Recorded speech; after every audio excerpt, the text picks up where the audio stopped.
একদম ছোট্ট একটা টপিক আছে ইনশাল্লাহ। ঠিক আছে, এটা একটু সুন্দর করে সবাই রেডি করে ফেলি। ঠিক আছে, আমাদের আর ছোট্ট একটা পিচ্ছি একটা টপিক আছে, এটা না পড়লেও চলে। ঠিক আছে,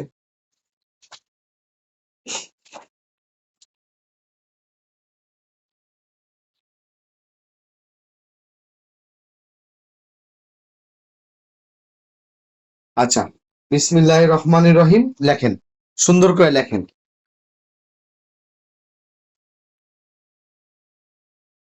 এই লাইনটা সবাই সুন্দর করে লেখেন। এটা আমি পিলির সময়ও শিখাইছি। আবার লেখেন।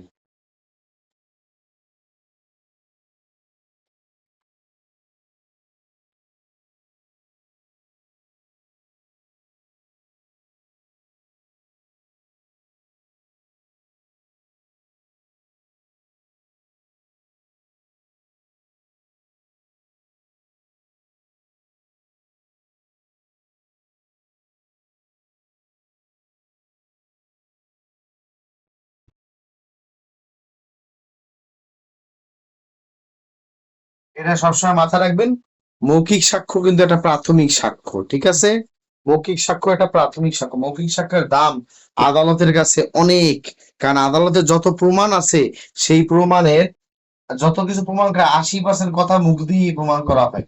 এই কথাটা কি বুঝতে পারলেন কিনা আমাকে একটু জানান প্লিজ। মানে আদালতের বিচার কার্যের 80% কাজ কি দিয়ে হয় বলেন তো? মুখ দিয়ে হয়।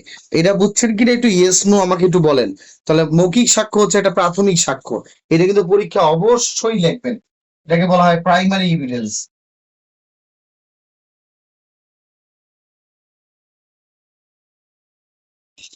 মৌখিক সাক্ষ্য হচ্ছে একটা প্রাথমিক সাক্ষ্য, ইটস এ প্রাইমারি এভিডেন্স। লেখেন, সুন্দর করে লেখেন। এই কথাটা লেখেন, বুঝছেন কিনা আমাকে বলেন। মৌখিক সাক্ষ্য একটা কি সাক্ষ্য কমেন্ট করেন না। মৌখিক সাক্ষ্য হচ্ছে একটা প্রাথমিক সাক্ষ্য, ইটস এ প্রাইমারি এভিডেন্স। কিন্তু কিন্তু এটা মাথায় রাখতে হবে আপনাকে, দলিল প্রমাণের ক্ষেত্রে।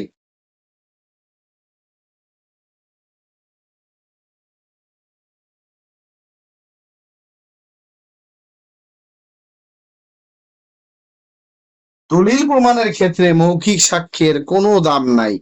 দলিল প্রমাণের ক্ষেত্রে মৌখিক সাক্ষ্য মাধ্যমিক সাক্ষ্য হিসেবে গণ্য হয়।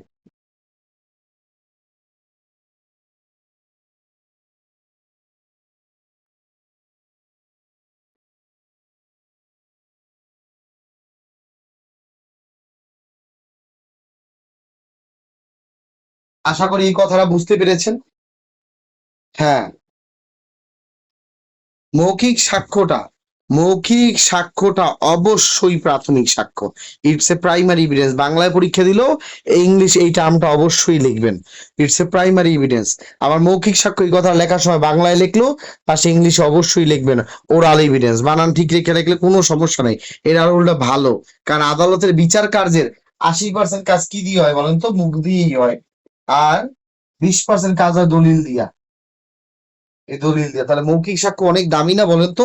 একটু কথা কন, মৌখিক সাক্ষ্যটা কি অনেক দামি না বলেন? It's a primary evidence. মানে মৌখিক সাক্ষ্যের অনেক দাম, কি বলেন আপনারা? ইয়েস নো কিছু একটা বলেন, মৌখিক সাক্ষ্যের অনেক দাম না বলেন? আদালতে কথা ছাড়া কাজ হয়? আদালত চলেই মুহের কথা দিয়া। একটা বোবা আইনজীবীর ভাত আছে? আদালতে নাই। তাহলে মৌখিক সাক্ষ্যটা একটা প্রাথমিক সাক্ষ্য, মুখ ছাড়া আদালতই চলে না। এটা একটা প্রাথমিক সাক্ষ্য। তবে দলিল প্রমাণের ক্ষেত্রে মুখের কোনো দাম নাই, এটা মাথায় রাখবেন। দলিল প্রমাণের ক্ষেত্রে এটা হবে মাধ্যমিক সাক্ষ্য। দলিল প্রমাণের ক্ষেত্রে মৌখিক সাক্ষ্য কি হবে? দলিল প্রমাণের ক্ষেত্রে মৌখিক সাক্ষ্য হয়ে যাবে মাধ্যমিক সাক্ষ্য। এটা হচ্ছে সাক্ষ্য আইনের বেসিক। দলিল প্রমাণের ক্ষেত্রে এটার কোনো দাম নাই। দলিল প্রমাণের ক্ষেত্রে মৌখিক সাক্ষ্য মাধ্যমিক। মাধ্যমিক মানে অপশনাল, অপশনাল থাকলে ভালো। একটা দলিল দেওয়ার পর যদি মুখ দিয়েও কয়েকটা কথা কয়, এটা খুব ভালো। কথা কি বুঝছেন কি বলছি? আপনি যেমন কথার কথা, বিয়ে শাদী সবকিছুতে কি লাগে বলেন? একটা জায়গা মেহমান খানায় যদি যান, মেহমান খানায় যখন যান, একটা মেহমানের কাছে যান, তখন কি মিষ্টিটা অনেক দামি উপাদান না বলেন তো? মিষ্টি ছাড়া কোথাও মেহমান খানায় যাইতে পারেন? এই উদাহরণটা একটু বোঝেন। একটা মেহমান খানায় গেলে মিষ্টি ছাড়া কি যাওয়া যায় একটা মেহমানের বাসায়? বলেন না। কিপটা খারুজক মানুষের কথা আলাদা, একটা সুস্থ মানুষই বলেন, ধরেন আপনি একটা আত্মীয়র বাসায় গেলেন, মিষ্টি ছাড়া যাওয়া যায়? মিষ্টি ছাড়া যাওয়া যায়। কিন্তু আপনার যখন প্রচন্ড একবারে খিদা লাগছে, প্রচন্ড যখন খিদা লাগছে, তখন মিষ্টি দিলে কি খুশি হইবেন না বেজার হইবেন?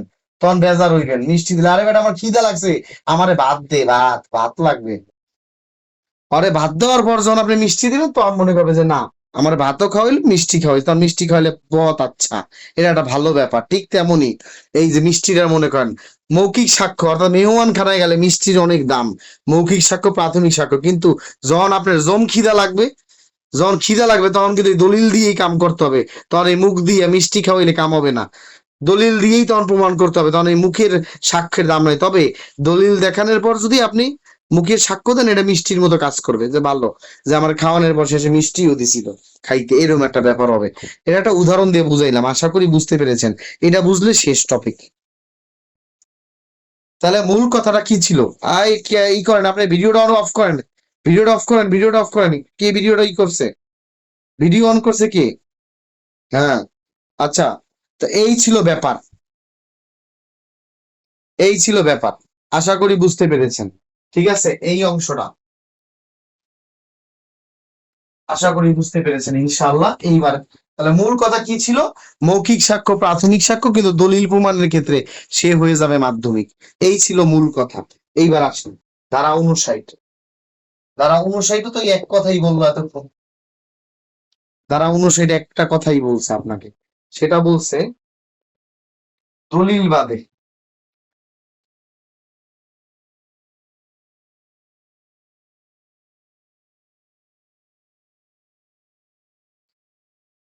সকল বিষয়, দলিল ব্যতীত সকল বিষয় মৌখিক সাক্ষ্য দ্বারা প্রমাণ করা যাবে।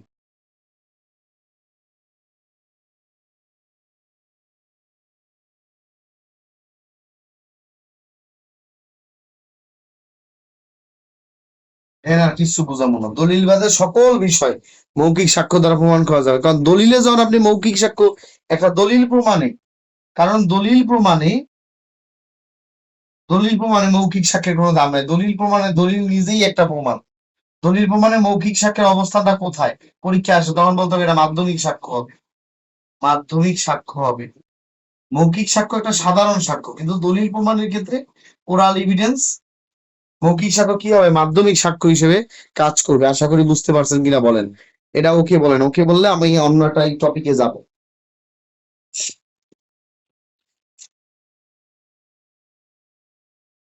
হ্যাঁ, আশা করি এই অংশটা বুঝতে পেরেছি। আশা করি এই এখন 59 এর সাথে, এবার 59 এইবার লেখেন।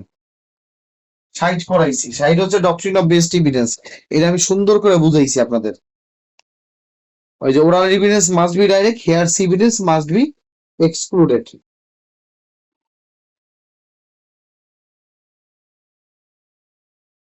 এবার লেখেন ধারা 61।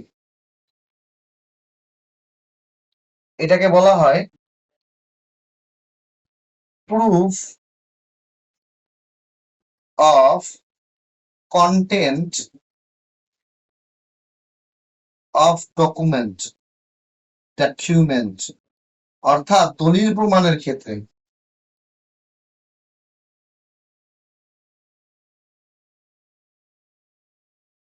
দলিল প্রমাণের ক্ষেত্রে, দলিল প্রমাণের ক্ষেত্রে লেখেন, দলিল প্রমাণের ক্ষেত্রে সাক্ষ্য দুই প্রকার।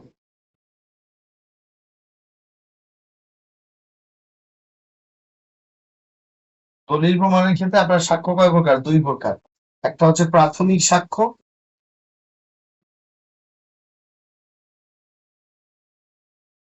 প্রাথমিক সাক্ষ্য যেটাকে আমরা বলি প্রাইমারি এভিডেন্স, এবং আরেকটাকে বলি মাধ্যমিক সাক্ষ্য, যেটাকে আমরা বলি সেকেন্ডারি এভিডেন্স।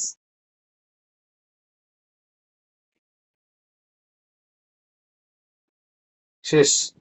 পারবেন কিনা বলেন, এই কথাটা বলা আছে ধারায় 61। শেষ? লেখেন দলিল প্রমাণের ক্ষেত্রে সাক্ষ্য দুই প্রকার, একটা হচ্ছে প্রাথমিক সাক্ষ্য, আর একটা মাধ্যমিক সাক্ষ্য। পারবেন কিনা বলেন, ইয়েস অর নো বলেন।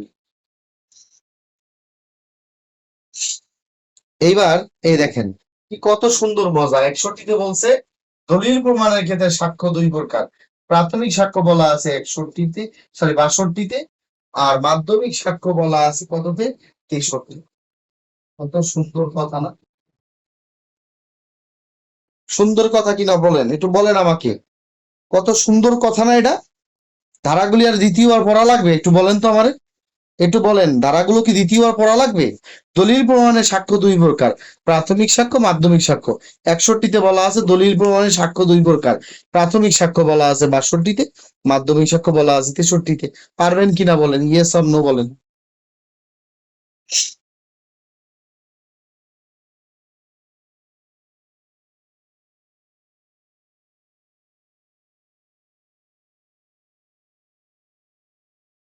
একদম সোজা। দলিল প্রমাণের ক্ষেত্রে সাক্ষ্য দুই প্রকার, প্রাথমিক সাক্ষ্য, মাধ্যমিক সাক্ষ্য। আর জিনিসটা পড়াই দরকার নেই। ঠিক আছে, আর জিনিসটা কি বলেন, পড়াই দরকার নাই। আশা করি বুঝতে পেরেছেন ইনশাআল্লাহ। এইবার আসেন,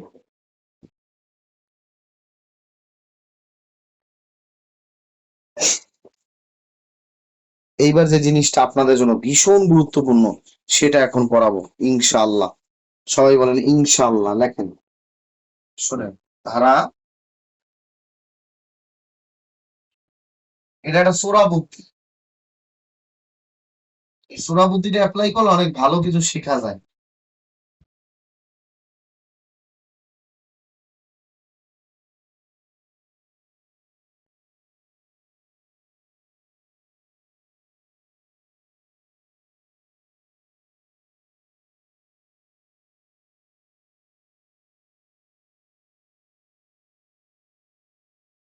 এই মৌখিক সাক্ষ্যটা যখন পড়তে যাইবেন, পাশে লিখে রাখবেন আসল।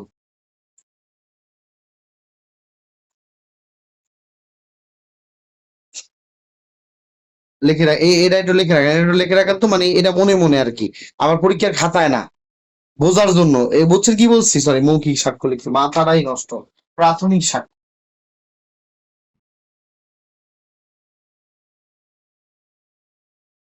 প্রাথমিক সাক্ষ্য লেখার সময় ব্র্যাকেটে কি লিখবেন বলেন তো? আসল লিখবেন। কি লিখবেন? কথা কন, কি লিখবেন? আসল লিখবেন, আসল। আসল লিখে রাখবেন, হ্যাঁ। আসল মানে এগুলি সব আসল সাক্ষ্য, আসল। ঠিক আছে, এগুলি কি কি আসল সাক্ষ্য? এক নাম্বারে লিখে রাখেন।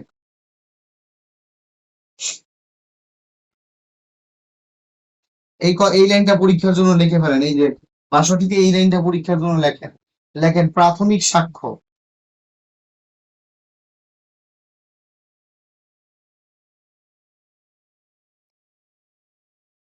নিজেই একটি দলিল। এই কথাটা লিখতেই হবে আপনাকে। প্রাথমিক সাক্ষ্য নিজেই একটা দলিল। লেখেন, প্রাথমিক সাক্ষ্য নিজেই একটা কি? দলিল। যা আদালতের পরিদর্শনের কাজে ব্যবহৃত হয়। প্রাথমিক সাক্ষ্য নিজেই কি একটা কি বলেন? দলিল। প্রাথমিক সাক্ষ্য নিজেই একটা দলিল যা আদালতের ব্যবহারের কাজে ব্যবহার করা হয়।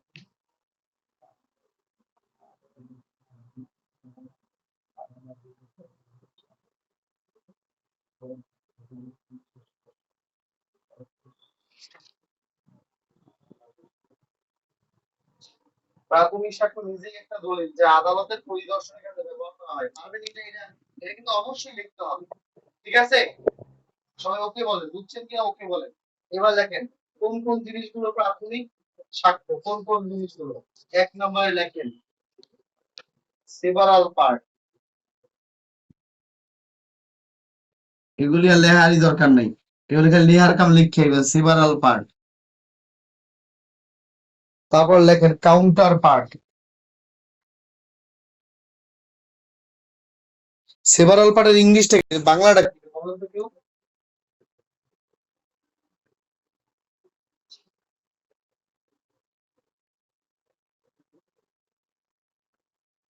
এটা বাংলাটা কি? কাউন্টার সেভারাল পার্টের একজন আমাকে একটু লেখেন সেভারাল পার্টের বাংলা কি? আমরা তো লিখি না, এখনই নেই এটা বাংলা। আচ্ছা,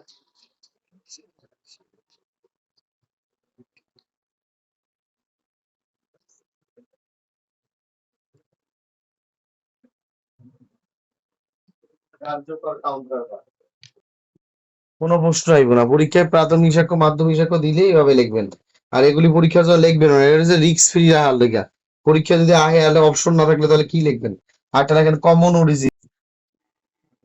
কমন অরিজিনাল, এটা বাংলা কিছু দেন, আমার বাংলাগুলি একটু দেন, কমন অরিজিনাল। তারপর লেখেন প্রাথমিক সাক্ষ্য নিজে।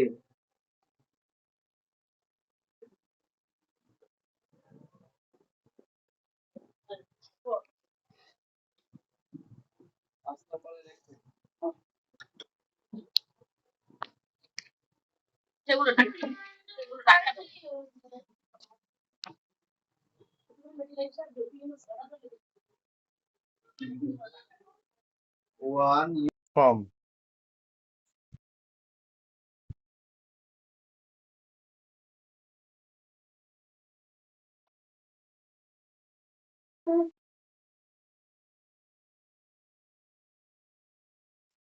আমাকে একটু বাংলাটা সবাই একটু বলেন তো, সিভারাল পার্টের বাংলা কি? সিভারাল পার্ট, সিভারাল পার্টের বাংলাটা কি? সিভারাল পার্টের বাংলা কি? কাউন্টার, কার্যকর মানে এক্সিকিউটেড। কাউন্টার পার্টের বাংলা কি? কমন অরিজিনালের বাংলা কি? আর ওয়ান ইউনিফর্ম প্রসেস এর বাংলা কি? এই পাঁচটা জিনিস হচ্ছে প্রাথমিক সাক্ষ্য। আশা করি বুঝতে পেরেছেন, এই পরীক্ষা এভাবেই লিখবেন।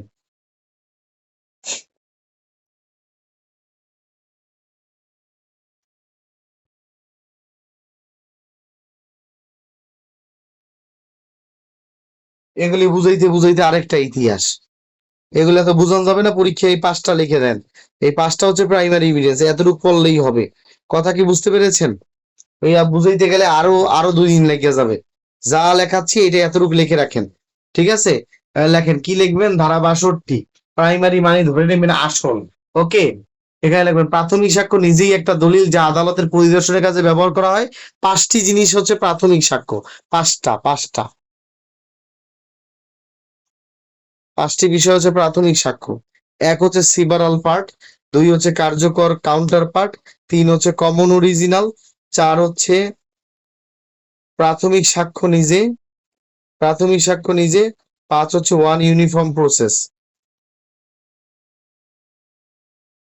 শিলা যাও যাও। আচ্ছা, একটু আমাকে সবাই শুনতে পাচ্ছেন কিনা আমাকে একটু বলেন তো, আপনারা কি শুনতে পাচ্ছেন আমাকে?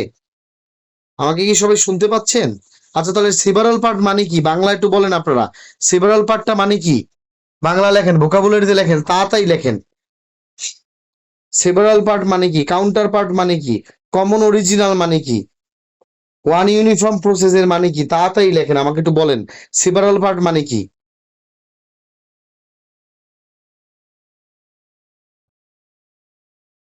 এই হচ্ছে প্রাথমিক সাক্ষ্যের পাঁচটা, এই পাঁচটাকে বলা হয় প্রাথমিক সাক্ষ্য। আশা করি বুঝতে পেরেছেন।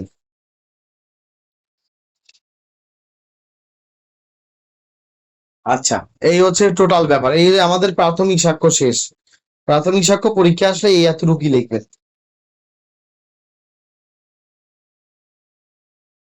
কয়েকটি অংশ, আচ্ছা, কয়েকটি অংশ।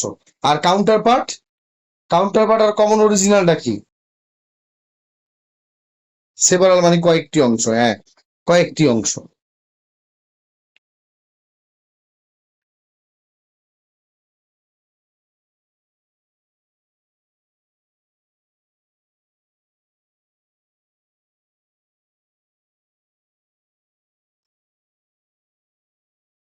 এবার লেখেন মাধ্যমিক সাক্ষ্য, সুন্দর করে লেখেন, এটা লেখেন মাধ্যমিক সাক্ষ্য। এবার ধারা,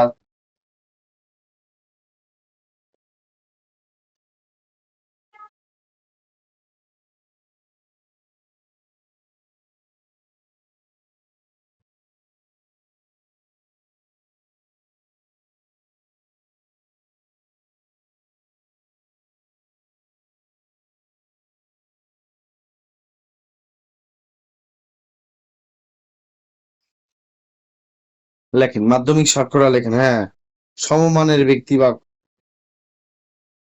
আচ্ছা, এবার মাধ্যমিক সাক্ষ্য, মাধ্যমিক সাক্ষ্য এটা লিখলে লিখবেন, এটা লিখবেন হচ্ছে অতিরিক্ত, অতিরিক্ত। এটা লিখবেন নকল, পাশের মানে বোঝার জন্য। আর এটাকে লিখতে পারেন অপশনাল, ঐচ্ছিক। এইভাবে কথাটা সুন্দর করে লিখে রাখেন, অতিরিক্ত, নকল, ঐচ্ছিক। আশা করি এই অংশটা বুঝতে পেরেছেন।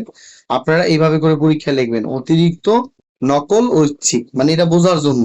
এটা অতিরিক্ত মানে নকল শব্দটা দিলে আপনি সুন্দর করে বুঝতে পারবেন মাধ্যমিক সাক্ষ্য কোনগুলো, কি কি কি। এই দেখেন কোনগুলো মাধ্যমিক সাক্ষ্য। একটা হচ্ছে লেখেন সার্টিফাইড কপি,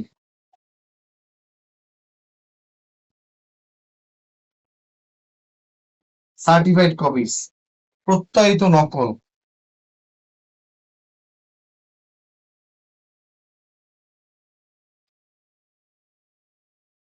সত্যায়িত না প্রত্যয়িত, সার্টিফাইড কপিস 1 নাম্বার, বাংলা নিজেরা বের করে নিয়েন। 2 নাম্বার হচ্ছে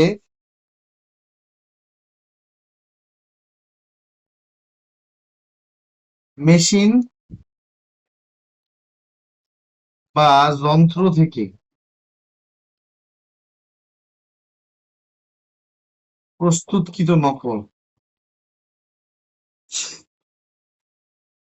মেশিন বা যন্ত্র থেকে কি প্রস্তুতকৃত নকল, মানে ফটোকপি মেশিন থেকে যেটা ফটোকপি হয়ে আসছে। এক কথা হচ্ছে ফটোকপি মেশিন থেকে যেটা আপনি ফটোকপি করছেন, এটা মাধ্যমিক সাক্ষ্য। তো 3 নাম্বার লেখেন, লেখেন অকার্যকর কাউন্টার পার্ট, অকার্যকর।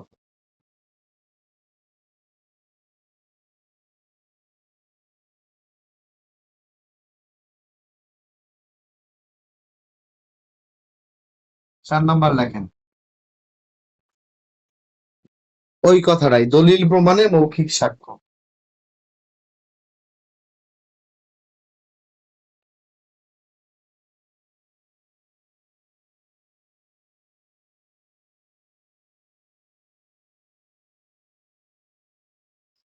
এই কয়টা হচ্ছে মাধ্যমিক সাক্ষ্য হিসেবে গণ্য করা হয়। আশা করি বুঝতে পেরেছেন, সুন্দর করে লিখে ফেলেন। এই কয়টা ক্ষেত্রে মাধ্যমিক সাক্ষ্য হিসেবে গণ্য হয়, এই কয়টা ক্ষেত্রে আপনি মাধ্যমিক সাক্ষ্য হিসেবে কি হয় বলেন, গণ্য হয়।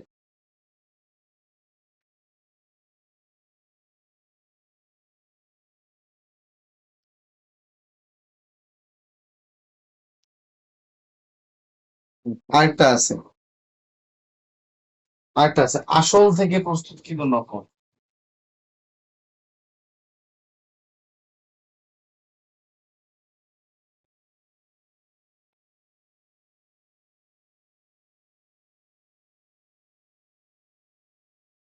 এই কয়টা হচ্ছে এই 5টা হচ্ছে মাধ্যমিক সাক্ষ্য।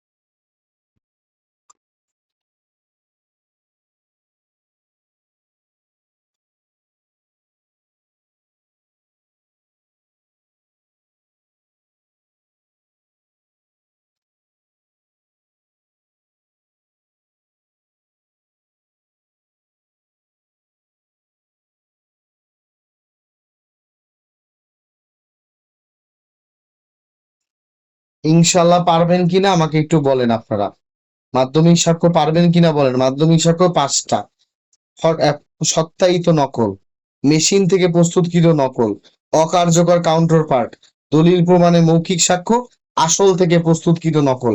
ইনশাল্লাহ পারবেন কিনা আমাকে একটু জানান প্লিজ।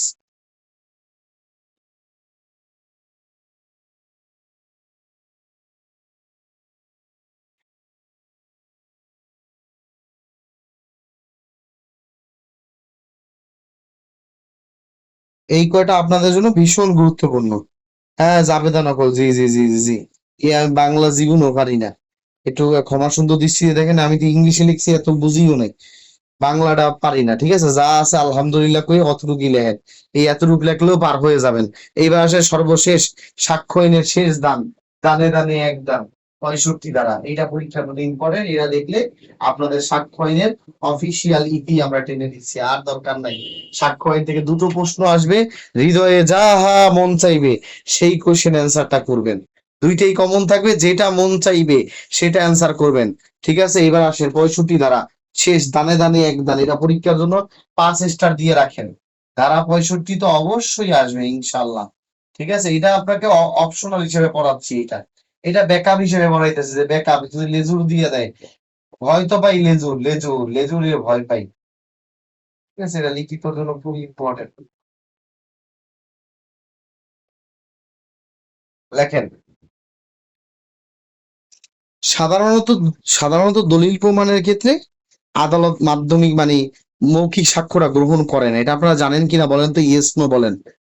আগে ইয়েস নো বলেন। সাধারণ নিয়ম অনুসারে, সাধারণ নিয়ম অনুসারে কি আদালত দলিল প্রমাণের ক্ষেত্রে মৌখিক সাক্ষ্য গ্রহণ করে না? আদালত কয় এত পেশাল টেসাল বাদ দিয়ে দলিলটা দেবো মারে, আমি দলিল দীক্ষা বুঝে নেবো কে মালিক। কারণ ওই যে দলিলটা নিজেই একটা কি, মানে ওইটা নিজেই একটা দলিল, নিজেই একটা প্রমাণ। ঠিক আছে, আপনি বলতেছেন মাননীয় আদালতে এই জমির মালিক রনি রনি রনি, আদালতকে এত শব্দ না করে চিৎকার চেঁচামেচি না করে তুমি আমাকে দলিলটা দিয়ে দাও, আমি বুঝে নিছি। কথাটা বুঝছেন কিনা বলেন? আপনি আগে কথাটা আমার বুঝছেন কিনা সেটা বলেন। কথা বুঝছেন আমার? দলিল প্রমাণের ক্ষেত্রে আদালত মুখের কথার দামই নেয় না। কথা বুঝছেন? এটা ইয়েস নো একটু বলেন আমারে। দলিল প্রমাণের ক্ষেত্রে আদালতের মুখের কথার কোনো দাম নাই। তবে তবে ব্যতিক্রম, এটা ব্যতিক্রম, একটু লিখে রাখেন। ব্যতিক্রম 7টি ক্ষেত্রে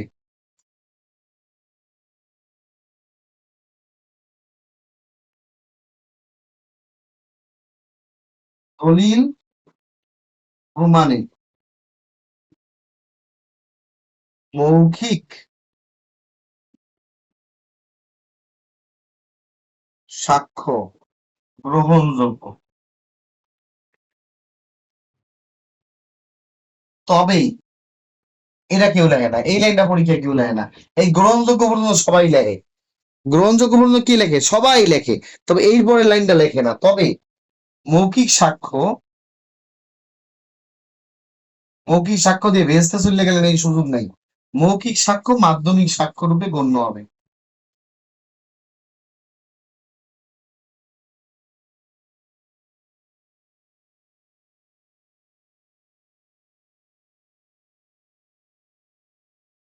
এই কথাটা সুন্দর করে আগে লেখেন, এরপরে 7টা কারণ দিয়া আজকে ক্লাসটা ইন্ড করব। আজকে সাক্ষ্য আইনের রীতি জানতেছি। সাক্ষ্য আইনটা আমার সবচেয়ে প্রিয় সাবজেক্ট। আজকে আমার প্রিয় সাবজেক্টের রীতি টানতেছি। এইটাই আমি সবার আগে অ্যান্সার করছি। আমার বার কাউন্সিলের ফার্স্ট অ্যান্সারটা ছিল সাক্ষ্য আইন। ঠিক আছে,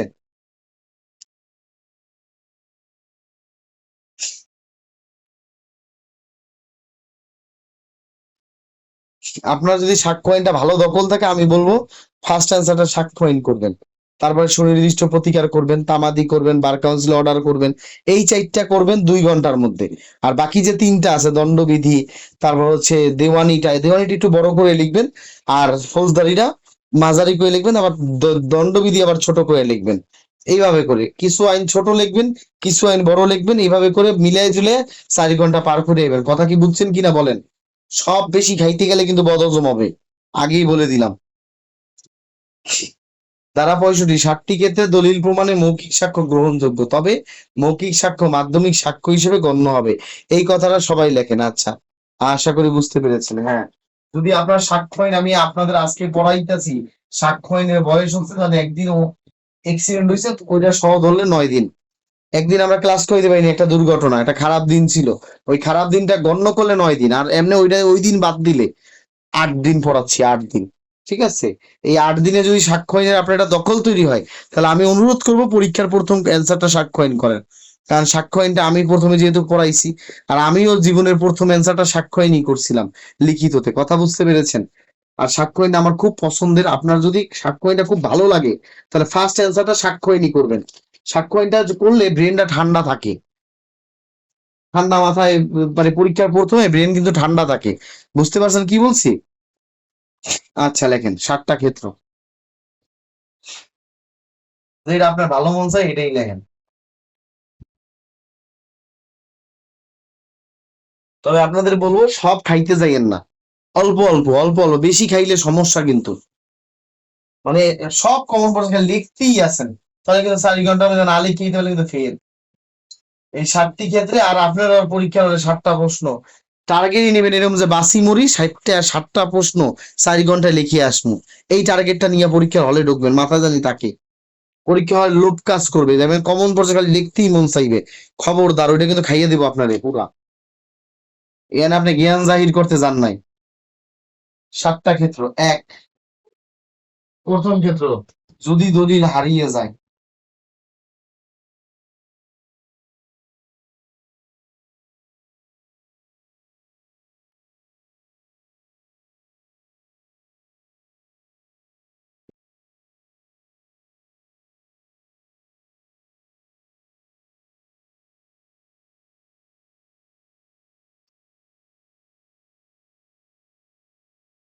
আচ্ছা, মৌখিক সাক্ষ্যটা আমি আক্ষরিক অর্থে ব্যবহার করছি, আপনারা লিখবেন এই সাতটা ক্ষেত্রে মাধ্যমিক সাক্ষ্য গ্রহণযোগ্য।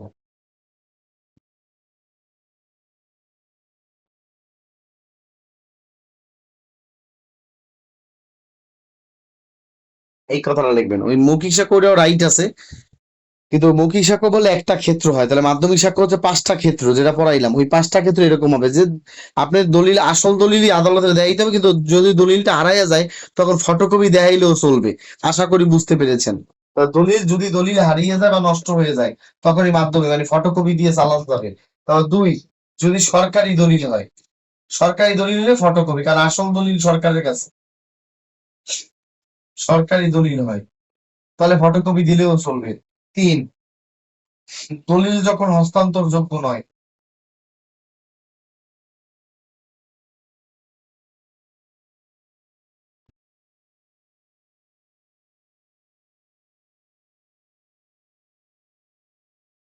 চার, লেখেন দলিল যখন হস্তান্তরযোগ্য নয়, লেখেন চার।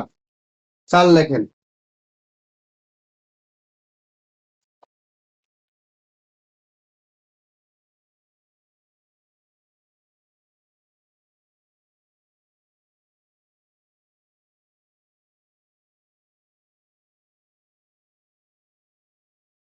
যার দখলে দলিল আছে, যার দখলে দলিল আছে, নোটিশ প্রদানের পরও হাজির হয় নাই।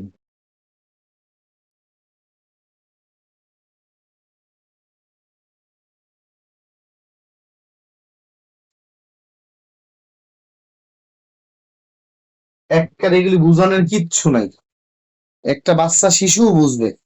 দলিল হারাই গেছে, নষ্ট হয়ে গেছে, ফটোকপি দাও। সরকারি দলিল এবং আসল দলিল সরকারের কাছে, ফটোকপি দাও। দলিল হস্তান্তর যোগ্য না, ফটোকপি দাও। যার দখলে দলিল আছে তারা নোটিশ দিয়ে আনাইতে পারতাছি না, তাহলে ফটোকপি দিয়ে চলবে। কথা কি বুঝছেন? আপনারা লেখেন মাধ্যমিক সাক্ষ্য গ্রহণযোগ্য সাত ক্ষেত্রে। তখন প্রাথমিক সাক্ষ্য মানে আসল দলিল দরকার নাই, ওই দলিল আসল দলিলের ফটোকপি হইলেও চলবে। কথাটা কি বুঝতে পারছেন কিনা একটু ইয়েস নো বলেন। 5 নাম্বার, আসল দলিল যার নিকট তিনি স্বীকার করে নিয়েছেন।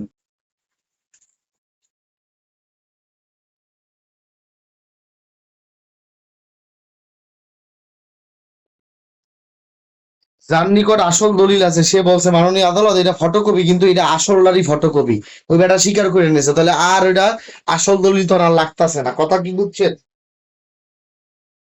এবার লেখেন 6 নাম্বার লেখেন। 6 নাম্বার লেখেন। 6 নাম্বার লেখেন,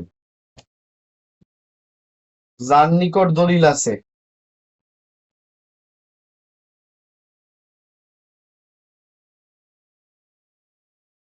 তিনি আদালতের এখতিয়ারের বাহিরে।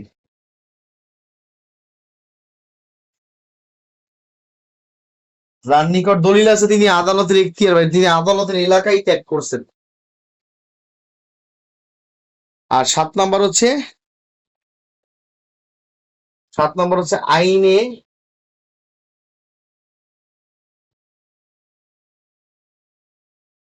আইনে যখন সার্টিফাইড কপি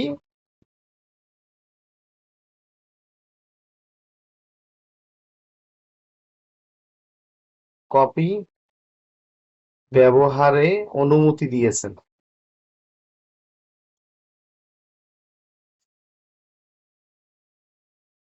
আইনে যেমন সার্টিফিকেট কপি ব্যবহার অনুমতি, যেমন কি উদাহরণ হচ্ছে খতিয়ান।